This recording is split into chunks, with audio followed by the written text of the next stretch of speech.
Hi, I'm Richard Rich, the director of The Swan Princess. Let's take a first look.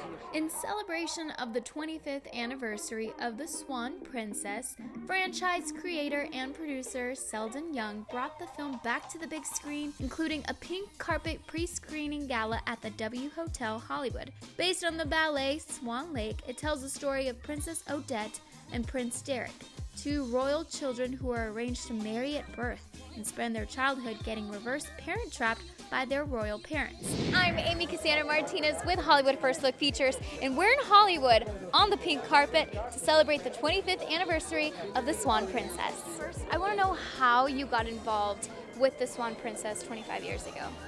I auditioned for the movie like I would for any Broadway show. They had a Broadway casting director, and I came in and sang, and they just decided, yes, we want Liz Callaway to sing The Swan Princess. Do you remember what song you sang? I don't remember because it was so long ago. But obviously, whatever I sang, it did the trick, thankfully. When you first got on the project, like you guys were voicing and singing, what was something that surprised you along the way that you're like, wow, this is going to be amazing? Well, the first time I think I heard the orchestration for Far Longer Than Forever, it was so sumptuous and romantic, and it's such a beautiful song, and so many people have told me how much they love the song and how much they love the movie and the character Odette. She's just this awesome girl, Swan. And I've had a lot of people say to me that it's, Swan Princess was the soundtrack of their childhood, and it's really neat.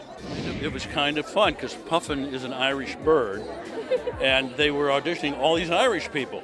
I'm Yugoslavian. Hey! And what I did is sort of ripped off, was an old actor called Barry Fitzgerald. He was just like this all the time, And older people remember him. He was wonderful. And I sort of just did my version of him, and I got the job. Wow. Yeah, wow, indeed. And we've done 9 since. And in fact, I just got a call 15 minutes before I left. They want me to do some pickup lines next week. Same character, yeah. I think when I actually recorded this film, I was about 6 years old, probably. So I played Prince Derek when he's 5, so at a very, very young, tender age, which is really great. And I got to sing, so it was like one of my first ever singing jobs, which was so cool, and it's pretty awesome. And one of the first voices that you actually hear in the movie, which is so awesome. Well, The Swan Princess was my idea. And so I've been involved with The Swan Princess from the day the thought came to mind. I wanted to do a fairy tale like Cinderella, the old Disney classics. And we searched and searched and searched, and we found the fairy tale of Swan Princess, which Swan Lake, the ballet was based upon. And we thought, wow, this has all the elements of an incredible fairy tale. And so I've been involved for 30 years with The Swan Princess now. Now, looking back on these last 30 years, what's something that surprised you along the way, with the reception of The Swan Princess? Well, what's really surprised me is the hidden fan base. We have no idea how many there are, but I can go nowhere where someone would not walk up and say, "Didn't you work on The Swan Princess? That was my favorite movie when I was growing up." And so what's interesting is now those young ladies and young men that grew up with the picture and they have children, they now get to expose it to their children. We had been producing, a partner of mine, Jared Brown, other films for a long time. Not films, audio stories, and then we decided to do some animated stories. And Rick Rich had just left Disney, so we hired him to help us with this filmmaking in animation. And along with that, he brought a story that he was working on, which was the story of Swan Lake. And so he had presented that to us. He was working on storyboards. We went to the office and wondered, what is he creating? And he said, I got to figure out how to find a way to finance this. And it just started from that process on and got more expensive and more expensive. And we said, we're diving in and we're getting deeper and deeper. We better figure this out. What was your favorite part about watching the final product, the final movie? Well, you know, it was about the fact that we made it. We're a small studio. Getting it over the hurdle into the fact that we got into the theaters.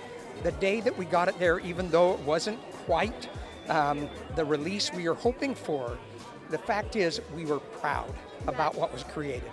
That it was a great film, but not just a great film in most of our fans. It was their favorite film of all time, and still is their favorite film of all time. Can you imagine how that makes us feel? I mean, honestly, like, I remember watching it as a kid and being like, this is something very special. And to be here celebrating the 25th anniversary, how does that make you feel? 25 years. Well, the first thing is where did the time go? Where did that go?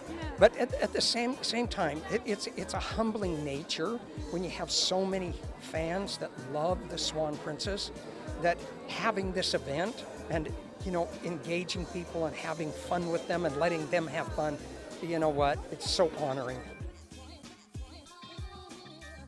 You can own the newly remastered version on Blu-ray, DVD, and video on demand, available now.